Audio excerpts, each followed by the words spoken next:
Сайн байцгаана уу? Өнөөдрийн бичлэгээ өргөхөд бэлэн боллоо. Та Солонгост амьдардаг бол гэрийнхэн агаар усыг цэвэр байлгамаар байна уу? Тэгвэл SK Magic-ийн албан усны борлуулагч танд туслахад бэлэн байна. Уус агаар цэвэршүүлэгч болон ухаалагч суултуурыг бэлэн мөнгөөр болон хөнгөлөлтэй лизингээр аваарай. Холбогдох утас тэг 10 8224 0716 мөн Facebook пэйжээр холбогдоод мэдээлэл аваарай. За ингээд өнөөдрийн эрэгтэй орцгоё. 2026 оны 1-р сарын 15-ны өглөө Перу улсын нийслэл Лима хотын хойд хэсэгт орших Сант-Мартин-де-Порис дүүрэг хөл хөдөлгөөн ихтэй амьдрал буцалж байлаа. Хэдийгээр энд хүмүүс байнга холхиж байдаг идэвхтэй бүс боловч аюулгүй байдлын хувьд нэлээд эрсдэлтэй газар тооцогддог. Энэ дүүргийн Пакайсма болон дараахал гудамжны уулзуур дээр удаан хугацаанд хаягдсан эзгүй оосон газар байв. Энэ газар нь хараа анилд цэвэрлэгээ байхгүйгээс болоод нутгийн иргэдийн хувьд нийтийн хогийн цэг болон хувирчээ. Хүмүүс гэрээсээ гарсан том овортой хүнд хог хаягдлаа дур мэдээ аваад чийдэг байсан тул тэнд хог оварсан байхыг хэн ч анзаарч тоохоо болсон байлаа. Өглөөний 9 цаг 15 минут болоход гудамжинд хүмүүс улам олноороо олхиж эхлэв. Энэ үеэр нэгэн иргэн ажилдаа явхаар ердийнхөрөө нөгөөх эзгүй газраар дайран өнгөрч байлаа. Тэр явж байхдаа замын хажуугын хог овоорсон эсг рүү санаандгүй артал нэг том хачийн хэлбэртэй зүйл түүний анхаарлыг татхан тэр. Энэ нь хуучирч муудсан тол болсон хоёр хүний орны гудас байв. Гэхдээ тэр гудас маш хачаа харагдаж байлаа. Учир нь түүнийг зүгээр л газар хайчхаагүй харин хэд хэдэн давхар бохир давуугаар маш чанга ороож олсоор дахин чангалан баглсан байв. Ингэж яаран хүчтэй боосон нь зүгээр нэг зөөвөрлөхөд амар болох гэсэн биш, харин дотор нь ямар нэгэн зүйл нуух гэсэн зорилготой мэт цэцэг төрүүлэн байлаа. Эхэндээ тэр зүйлийг харж нэг их ач холбогдол өгсөнгүй. Тэр авд хүмүүс нүүх эсвэл засвар хийснийхаа дараа хуучин зүйлсээ зөөхөд амар болгож боогоод хажигдаг байсан тул зүгээр л нэг хаягдсан гудас байна гэж боджээ. Гэвч сониуд зан нь хөдлөж илүү ойроос харахаар боллоо. Хэдхэн алхам ойртод хартал гудасны хажуу талын давн нь зөөвөрлөх явцад салж завсар гарсан байлаа. Яг тэр завсраар хүний гар хүл маш тод харагдах нь тэрхүү хөшиж чангарсан хуруунууд нь баг зэрэг нугарсан байсан нь яг л амьсгал хураах мөчтөө амьд үлдэх гэж хамаг хүшээрээ тэмцэж байсан мэт аимшигтай харагдаж байв. Үүнийг харсан хүн юу болсныг шууд ойлгож яралтай Перугийн цагдаагийн газар руу залглаа.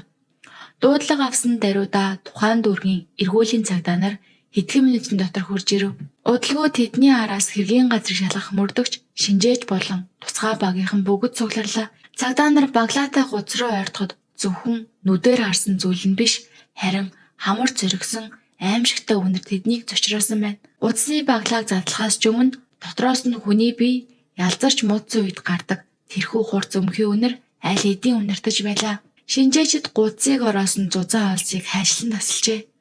Гудасны дотор нэгэн залуу эмэгтэй цогцыг нуусан байв. Хохирогч унтлагын хувцастай байсан нь халдлагад өртөх үедээ гэр орондоо буюу өөрийгөө хамгийн аюулгүй газар байна гэж бодож байх үед нь халдсан байж болзошгүйг харуулж байлаа.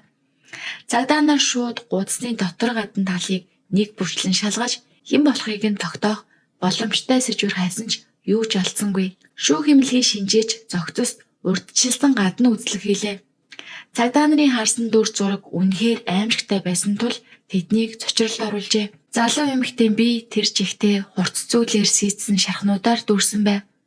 Ялангуяа хүзүү цээж хэвлийн хэсэгт нь маш олон шарх дараалан байсан хэрэгтэн хутгах шиг хурц зүйл ашиглан нилээд удаан хугацаанд туйлын эрсгэгээр алдсныг баталж байлаа. Мөрдөгчд хэргийн талаар илүү их мэдээлэл цуглуулахын тулд зохицыг нарившин шалгаж эхлэв. Ингэж үзлэг хийх явцад тэд хохирчийн гар дээрээс маш чухал сэжвэр олсон нь тод хар өнгөөр шивсэн титэм хэлбэртэй шивээс байлаа.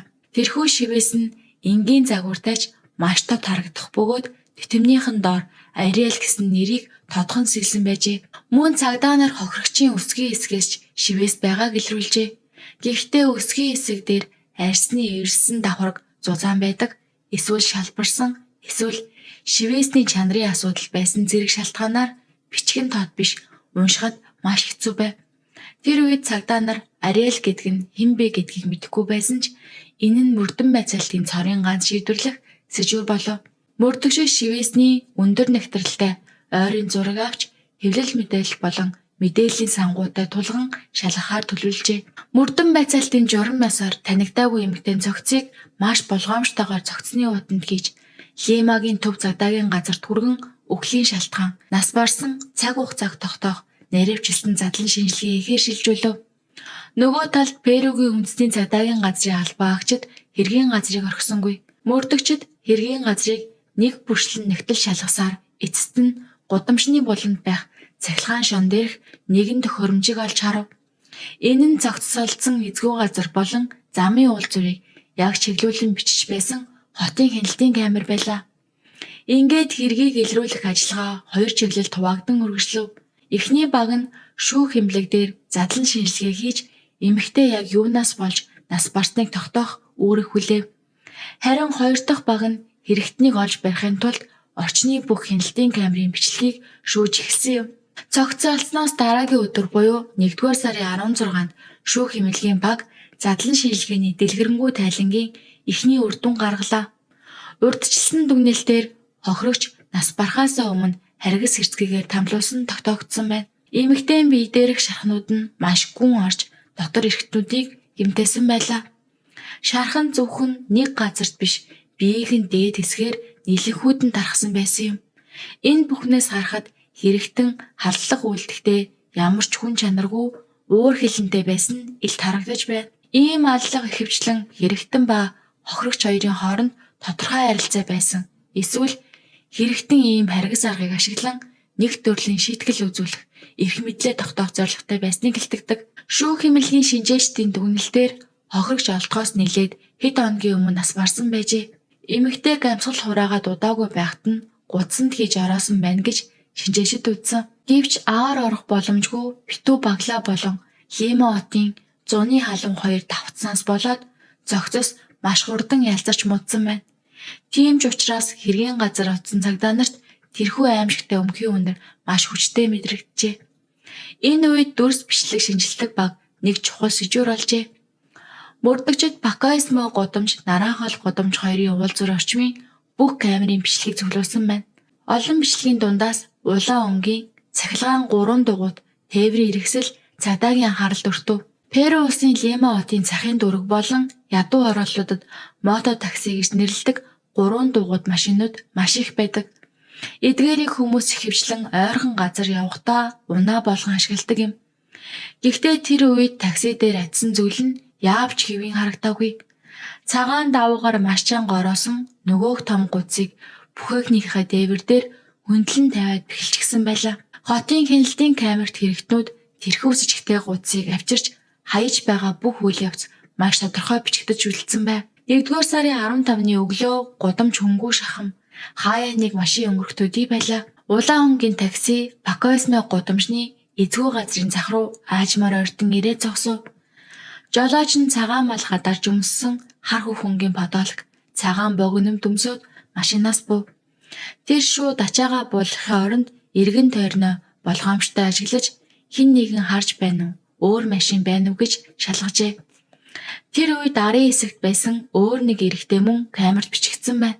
Таксинд сууж явсан зорчигч нь бусад хүмүүс шиг дотор нь тухтай суугаагүй юм. Харин машины дээврийн ирмэг дээр зогсоод нэг гараараа төмөр хүрээнээс зүгдэж нөгөө гараараа дээвэр дээрх гулцаа унахчихгүй гэж тогтоон барьж явжээ. Тэр хүн жолоочоос илүү өндөр, бие томтой бөгөөд цайвар цэнхэр урт ханжуутай цамц бараа өмд өмссөн байв. Тэр хоёр хүн яг л урдаас төлөвлөсөн мэт гар нэлж байлаа. Хамтдаа нөгөөх том гуцыг дээврээс татаж буулгав. Тэд гуцыг эзгүй газар руу зөөгтөө арай ядан дааж ганхаж байгаа нь бичлэгдээ тодорхой харагджээ. Хэрэгтнүүд хурдан зүхтах гэж сандарснаасаа болоод гуцыг гарнаасаа алдаж газар хүчтэй унахчихв. Яг тэр мөчөд хүчтэй цохилтоос болж гуцыг ороосон даавны нэг булан мултарчихжээ. Ингэснээр дотор нь нуусан хүний гар гуцны завсараар ил гарч ирсэн байна. Цайвар цэнхэр цамцтай өндөр биетэй эрэгтэй үүнийг анзаарчаад хурдан бүхийж ил гарсан гарыг дахин даавуугаар дарж олсыг татан чангаж тогтоох гэж оролцсон. Энэ үйлдэл нь тэд яг л нүүлэлтийн ажилтан шиг дотор нь юу байгааг мэдэхгүй хүмүүс биш, харин дотор юу байгааг маш сайн мэдэж байсан гэдгийг тод харуулж байна. Тэд цогцыг илүү даалт газар руу зөөх гэсэн төлөвлөгөөгөө орхиод замын хажууд хүмүүсийн нүдэнд ил харагдах газарт хаяад авжээ. Цогцыг хайсны дараа такси жолоодож байсан хар хүүхд цамцтай эрэхтэй их сандарсан шинж огт гаргасангүй. Тэр жолооны эсэгтээ буцаж суугаад өндөр хамсаатан залууч дээр нь суув. Хоёр хүн яг л жирийн хог хаях ажлаа дуусгасан юм шиг таксигаа унаад явсан байна. Цагдаа нар тэр даруй таксины усын дугаарыг өндөр нэгтрэлтэйгээр уншуулж тодруулах гэж оролцсон ч с ิจ гтэн яг мөрдөн байцаалтыг урьдчилан дооцсон мэт байв. Хэргийн газрын ойролцоох бичлэг дээр таксины арын усын дугаар ямар нэгэн зүйлээр санаатай алхлагдсан тул шууд таних боломжгүй байсан. Гэвч мөрдөгчд бууж өгсөнгүй. Хэрэгтнүүдийн сэтгэл зүгээр нь тооцож үзлээ. Хэрэгтнүүд цогцоо ажихад замаас гараад нөгөөх дугаараа нуусан зүйлээ авч яасан байх гэж таамаглав. Учир нь хотын төв замаар дугаараа нуусан машин явж байвал замын цагдаа шууд баригдах аюултайг хэрэгтнүүд мэдэж байсан юм. Тиймээс тэд цагдаад шалгуулахгүй тулд дугаараа эргүүлэн ил гаргасан байх ёстой гэж мөрдөгчд үзжээ. Ингээд мөрдөгчд цогцсойхоос өмнөх ба дараах үеийн бүх маршрутыг тогтоохоор хэдэн километрийн радиуст байгаа бүх камерын бичлэгийг цуглуулсан. Хэргийн газраас холгүйхан нэг камерын бичлэг дээрээс улаан таксиг оллоо.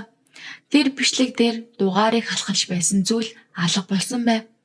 Зургийг тодруулан сэргээснээр усын дугаарыг олж авлаа. Энэ үе бол 1-р сарын 16 байв.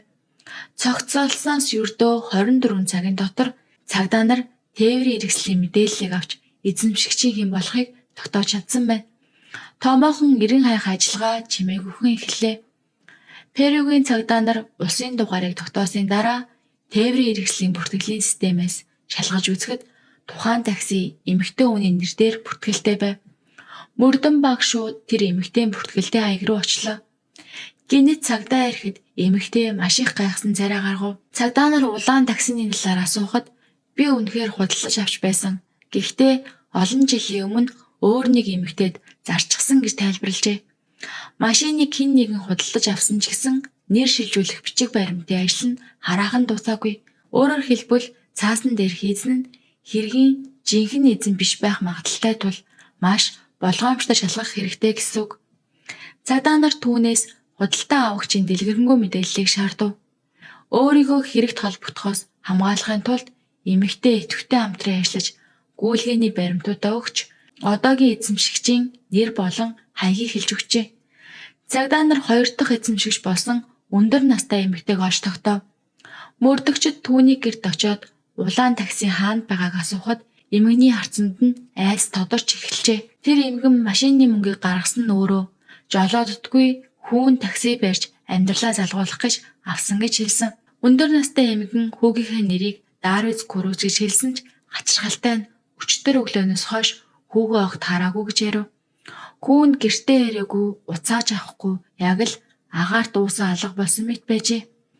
Цагдаа нар Дарвиз Круз алга болсон цаг нь цогцгайсан үйл явдалтай маш ойрхон байгааг анзаарчээ. Ийм холбоо тасарсан байдал нь тэр хүн цогтооч яваа эсвэл нуугдаж байгаа байх магадлалыг илтгэж байсан тул түүнийг хамгийн гол с ิจ гтнэр нэрлэв. Цагдаа нар шууд Дарвиз Крузыг олох томоохон хайгуул эхлүүллээ. Утасны сигнал мөрдөх технологи мэдээллийн сүлжээг ашиглан цагдаа нар Дарвиз Крузыг Лимагийн хойд хэсгийн алс дуу газар байгааг тогтоож хурдан хугацаанд баривчилжээ. 43 настай Дарвиз байцаалтын өрөөнд өөрийгөө гэмгүй мэд харагдуулах гэж оролдов. Тэр өөрийгөө юу ч мэдэхгүй жолоол барьсан зүгээр л хог хаяхад тусалж явсан гэж хэлсэн байна. Тэр нулим сунгаар Алекс гэдэг хүн над руу холбоо бариад хуучин гуйц хаяхад туслаач гэсэн гэж цагдаа тайлбарлав. Алекс тэрийг зүгээр л хаях гэж байгаа тавилга гэж хэлсэн болохоор Дарвин энгийн хог гэж бодсон гин. Түүний яриагаар бол Алекс уцаар хүрээдэр гэж гуйжээ. Дарвин тэр үед ажил дээрээ байсан бөгөөд 10 минутын дотор очно гэж хэлсэн байна. Гэвч жолооч Дарвины хэлснээр түүнийг очих үед Алекс бэлэн болоогүй байсан тул гэрийнхэн гадна 15 орчим минут хүлээсэн гэж мэдүүлжээ. Жолооч Дарвин тэр аимшигтай хэрэг хаана босныг эргэн санаж цагдаа нарт зааж өгчээ. Түүний хэлснээр бүх зүйл Санта Роса дүүрэгт байдаг нэгэн орон сууцны байшинд болсон байв. Алекс доош бууж ирээд дээш гараад хог зөөж өгөөч гэж хэлсэн. Дарвин харин би дээш гарахгүйгээд доор хүлээсэн байна. Хэсэг хугацааны дараа өөр хүн хамт гуудсыг доош зөөж ирсэн гэж тэр хэлв. Гэвч мөрдөгчд гудас маш хүнд байсан. Зөөх явцад нэг л сонин зүйл анзаарагдсан уу гэж асуухад Дарвины царай илт түгшиж харцсан өөр тийшээ харсан. Тэгээд тэр мэдүүлгээ өөрчилж би гуцсан түрээгүй жингэнч мэдэхгүй өөр хүн зөөсөн гэж хэлв. Мөрдөгчд гудамжны камерын бичлэгийг дахин тоглуултал хар хөх бодоологтой Дарвин машинаас бууж ирээд өндөр залуутай хамт гудсыг зөөж байгаа нь маш тод харагджээ. Хамгийн гол нь гудсыг газар унахад боодлон суларч хүний гар ил гараад ирэхэд Дарвин яг хажууд нь зогсож байсан юм. Алекс нөгөөх цуусан гарыг буцааж далдлаад гуцаа дахин боож байхыг Дарвин өөрийн нүдээр харсан байж тарлаа. Ийм хөдлөшгүй баримтаа нүр тулсан мөрдөгчд Дарвиныг шууд худлаа ярьж байна гэж буруутгав. Тэд түүнийг шахаж хэрвээ тэр гуцсан дотор зүгээр л хаях гэж байсан хог байсан юм бол чи яагаад машиныхаа улсын дугаарыг зориуд нууж халахлсан юм бэ гэж асуужээ. Дарвин аргагүй дээ том хог хууль бусаар хаялаа гэж хотын захиргаанд торгуулах вэ гэж айгаад дугаараа халахлсан гэж хэлсэн. Гэвч цагдаа нар түүний энэ тайлбарыг огт үнэмшилгүй худал гэж үзсэн юм. Гудсны завсраар хүний гар цухууж байхыг харсан ямар ч хүн энэ чинь хэвийн зүйл биш гэдгийг шууд л ойлгоно. Тийм учраас би зүгээр хог хаяж байна гэж бодсон гэх түүний тайлбар ямар ч үндэслэлгүй бөгөөд хэнийг ч хуурч чадаагүй. Бүр илүү шийдвэрлэх нотлохоо Дарвины гар утаснаас гарч ирлээ. Цагдаагийн шинжилгээний баг Дарвин болон Алекс хоёрын хоорондын чатыг сэргээж авсан. Хэрэг гарсны дараахан хэвлэлүүд зохицолсон тухай мэдээлж эхэлсэн. Тэр үед Алекс Дарвин руу чихүүц хөрөн мессежүүд явуулсан байна. Эдгээр нь Дарвин бүхнийг мэдэж байсан төдийгүй хэрэг гарсны дараа цухтах төлөвлөгөөг ярилцахын тулд холбоотой байсан гэдгийг нотолжээ. Тэр зүгээр жолооч биш хам хэрэгтэн байсан. Цагдаа нар жолооч Дарвиныг байцааж байх зур сошиал медиагийн хүч хэргийг илрүүлэхэд том нөлөө үзүүлж эхэллээ. Хохирогчийн гар дээрх титэн болон Ариэл гэсэн бичгтэй шивэсний зургийг цагдаа нар олон нийтэд зарласан Facebook, TikTok-оор маш урдтай тархжээ.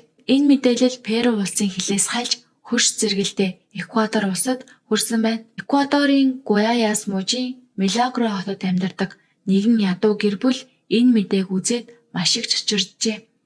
Учир нь зураг дээрх тэрхүү шивээс тэдэнд дэндүү танил байлаа.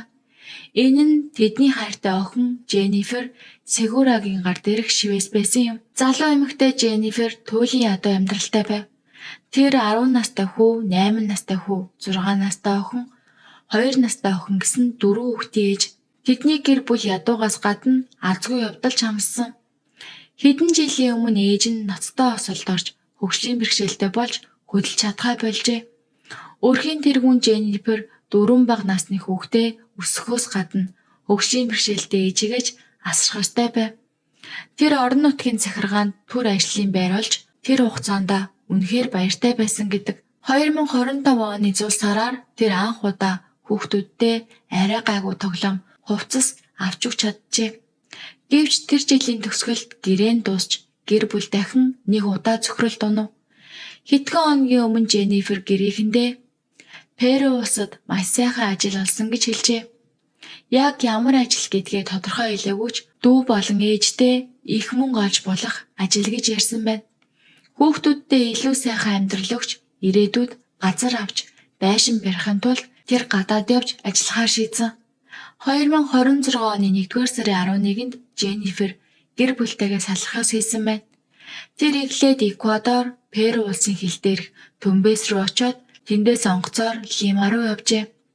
Түүний нөхөр нь автомашины засварчин байсан бөгөөд эхнэрийнхэн гар дээрх Ариэл гэсэн шивэсийг хараад уйг гашууд авцсан байв. Женниферийн гар дээрх Ариэл гэсэн шивэс бол хос шивэс байжээ. Нөхрийнх нь хоолойн зангираад эхнэр ажилд явна гэж хэлсэн болохоос ямар ажил болохыг огт хэлээгүй гэж ярьсан байна. Тэд хоёулаа хамтдаа хичээж ажиллах төлөвлөгөөтэй байсан ч тэр нь тэдний сүүлчийн мөрөөдөл болж үлджээ. Дарвины хэрэгээ хүлээсэн мэдүүлгээр цагдаа нар Алекс болон бусад хүмүүс амьдарч байсан газар Өөрөөр хэлбэл Лимагийн хойд хэсгийн Лос Оливас дүүрэгт байрлах нэг байшинг олжээ. Тэр байшингийн гудамжийг нутгийнхан Каракас гудамж гэж нэрлэдэг байв. Энэ бус нутаг нь Венесуэл, Колумбо зэрэг цагаачд олон цугтарсан хөл хөдөлгөөн ихтэй газар байлаа. Энд байр түрээслэхэд ямар нэгэн албан ёсны бичиг баримт бараг шаарддаггүй. Хүмүүс маш хурдан ирж буцаж байдаг тогтворгүй орчинтай. Ийм замбраагүй нөхцөл байдал нь гэмт хэрэгтнүүд бусдын хараанд өртөлгүй нуугдахад хамгийн тохиромжтой газар болдог байжээ. Цагдаа нар аимшигын байшин гэж нэрлэгддэг тэр газарт бүрэн зэвсгэлсэн тусгай багийг хэлгэв. Цагдаа нар хаалгыг хэвдээ ормогц байшин хоосон байсан. С ิจ гтнүүд мэдээ үзсэн эсвэл дайрамнаас мэдээлэл авч зүгтсэн тодорхой байв. Гэхдээ дотор нь үлдсэн уул мөрүүд аимшигтай. Байшин дотор олон өрөөг төр байрлах оромж болгож өөрчилсөн байсан. Нэгжлэгээр мөрдөгчд маш их хэмжээний бэлгэвчний хайрцагоос нь хувь хүний хэрэглээ биш гэдэг нь илт байв. Мөн олон тооны эмхтэй хувцас, гоо сайхныг хэрэгсэл хувийн эд зүйлс. Хөшөөдийн мэдүүлэг болон цуглуулсан нотлохоон тулгуурлан цагдаа нар гайхмаар дүгнэлтэд хүрв. Энэ газар Алексийн энгийн амьдрах байр биш, харин хүний наймааны бүлгийн нууц байр байсан юм. Мөрдөн шалгалтаар Женнифер алагдахаас өмнө дор хаяж 17 эмэгтэй тэр байшинд амьдарч байсан тогтоогджээ. Женнифер шиг тэдний ихэнх нь Эквадор болон бусад ядуу бус нутгаас хуурч авчирсан хүмүүс байсан байна. Хөршөөд тэр эмэгтэйчүүд бараг гадагшаа гардаггүй байнга хяналтан дор байдаг байсан гэж мэдүүлжээ. 1-р сарын 15-ны үүрээр цогцыг хаяхаас хэдхэн цагийн өмнө тэр байшинд нэг сонин үдшилэг болсон байна. Хөршөөд тэр шөнө хөгжим, өглөө, үүр цайтал маш чанга байсан гэж санаж байв. Цагдаа нар энэ үдшилгийн үеэр тавьсан хөгжим нь аллах болж байх үед хохирогчдын орлох дуг дарахын тулд зориуд чангаар тавьсан байх магадaltaй гэж таамаглаж байна. Женнифер алагдаж цогцыг хайсан тэр өдөр 17 эмэгтэй бүгд гинэт алга болсон нь гэмт бүлгэлэл цугтахдаа эдгээр эмэгтэйг өөр газар руу нүүлгэн шилжүүлсэнийг илтгэн. Гол этгээд Алекс зүгтсэн ч цагдаа нар түүний мессежн дээр Чили рүү явна гэж хэлснийг анзаарчээ. Туршлагатай мөрдөгчд сэжигтний гарал үүсэл болон холбоо сүлбээг нь судалж үзээд нэгэн дүгнэлтэд хүрчээ. Түүний Чили рүү явсан гэх яриа нь мөрдөгчдийг төөрөгдүүлэхийн тулд зориуд зохиосон хуурамч зүйл байж магадгүй гэж үзсэн байна. Өөрөөр хэлбэл гэмт хэрэгтэн өөрийгөө өөр чиглэл цугцсан мэт сэтгэл төрүүлж цагдаа нарын анхаарлыг өөр дэшинд хандуулах гэж оролджээ. Перу улсын хойд хэсэг болон Эквадорын хилийн хяналт сул байдгийг бодоход тэр Эквадор руу оргон зайлсан байх магадлал маш өндөр байв. Перугийн цагдаа нар тэр даруй олон улсын цагдаагийн хамтын ажиллагааны системийг ажиллуулж Эквадорын цагдаад сэжигтэн Алексийн гадаад төрхийн онцлог болон холбогдох мэдээллүүдийг өгчээ. Нөгөө талд Эквадорын Гуайсас мужид гэмт хэргийн бүлгэллүүд ихсэж нөхцөл байдал маш аюултай болоод байв. Гэмт хэргийн бүлгэллүүд хотыг бүрэн хяналтандаа авч ил цагаандаа гарсан үе.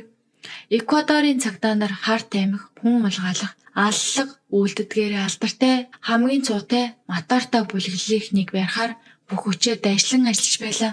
Женниферийн зогц олсноос 6 хоногийн дараа буюу 1-р сарын 21-ний өглөө Эквадорын цагдаа нар 7 нуур бүсэд томоохон дайралтын ажиллагаа эхлүүлв. Энэ ажиллагааны анхны зорилго нь Перуд болсон гутсанд цогцнуусан хэргийг шийдэх биш, харин Эквадорын цагдаагийн албан агчийг хөнөөцөн эрэгт сэжиглэгдэж байсан бүлэглэлийг баривчлах байжээ. Эквадорт нэгэн шударга цагдаагийн дарах мапийн бүлэглэлд буулт хийгээгүйсээ болоод амиа алдсан. Энэ нь Эквадорын цагдаа нарыг маш их хэлгэнүүлж матарта бүлэглэлийн гишүүн бүрийг хаанч нуугдсан байсан заавал барихад хүргэсэн юм. Ингээд цагдаа нар тэдний нууц байрлалд хүрж амжилттай баривчилжээ. Баривчлагдсан хүмүүсийн дунд 24 настай Алекс байсан юм.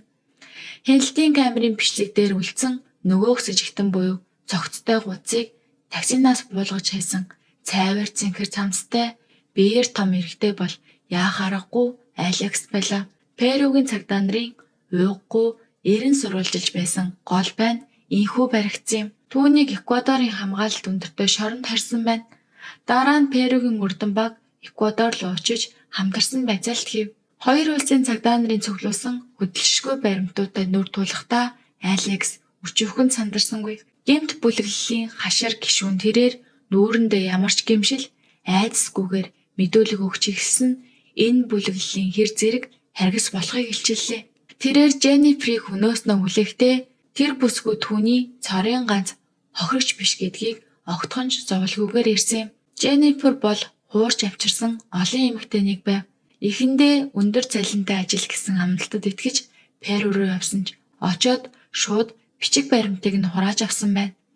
Тэгээд зөөгч гэрээ өөрчлөж хийх биш харин бүлэглэлийн мөнгө олохын тулд биеэ үнэлгэж сулгасан гэжээ. Тийзний өмнө байрлах зардлыг өөр гэж нэрлэн түүнийг гинж мэт уйж боосон байна.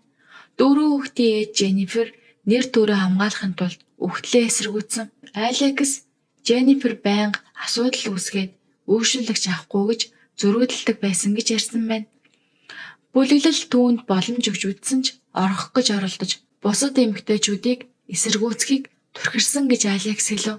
Алекс Женниферийг алах нь зөвхөн эсэргүүцнээс болоогүй маш нарийн төлөвлөсөн цааслах ёслол байсан гэдгийг хүлээн зөвшөөрчээ. Бусад хүний найманд орсон эмэгтэйчүүдийг айлгахын тулд тэр шүн чих дэлдэм чанга хөгжим тавьж Женниферийг тамлан зовоосон байна. Тэд бусад хохирогчдод эсэргүүцэл бол үхэл гэдгийг ойлгуулахыг хүссэн.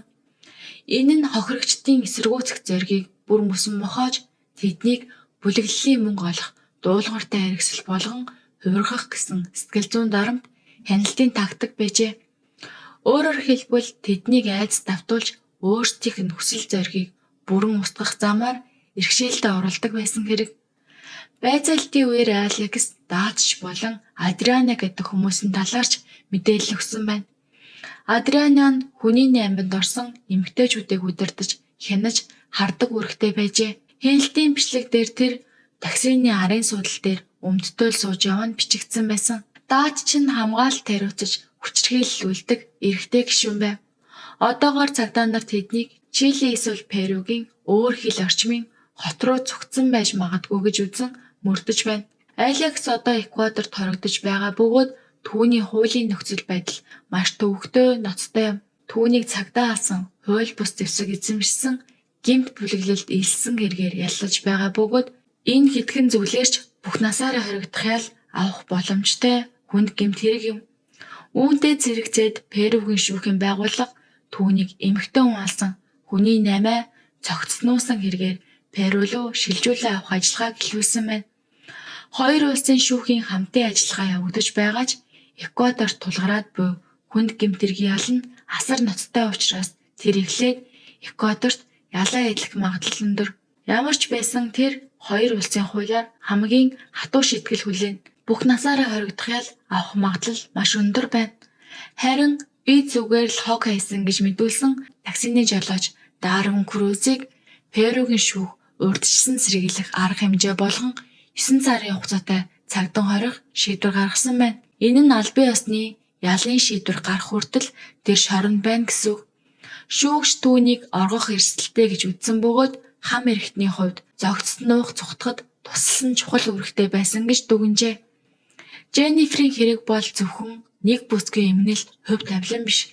Харин хил дамнан сүлдсэн гэмт бүлэглэлүүдийн харгас төрхийг илчилсэн томоохон сануулга байлаа. Хэдийгээр гэмт хэрэгтнүүд хүний амь насыг хог мэт үзэж цогцыг нь гудамжинд хайн бусдыг айдас давтуулахыг оролцсон ч хууль хяналтынхны уггүй зүтгэл, сошиал медиагийн хүч, ард иргэдийн сонор сэрэмж тэднийг ялаас мултрах боломжгүй болгосон юм. За ингээ өнөөдрийн бичлэг маань энэ өрөө дуусаж байна. Та бүхэнд бичлэг маань таалагдсан бол лайк, саба заавал дараад өгөөрэй.